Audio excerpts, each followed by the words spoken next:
একবার হিন্দুদের মতো পায়ে আলতা পড়েছিল বলে আসিফের আব্বু খুশবুকে ভীষণ মেরেছিলেন, কিন্তু তাতেও ইয়াসমিন দমে যায়নি। সাজের গোপন বাক্সে কিনে এনে রেখেছিল একজোড়া শাখা পলা আর একটা সিঁদুর কৌটো।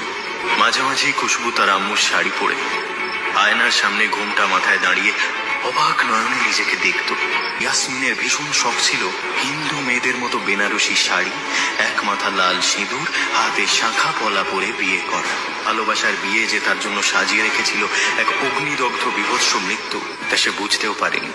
ঠিক যেমন আমি বুঝতে পারিনি ঘোমটার আড়াল থেকে বেরিয়ে আসবে আগুনে পুড়ে কাঠ হয়ে যাওয়া এক ভয়ানক কালো প্রেত মূর্তি।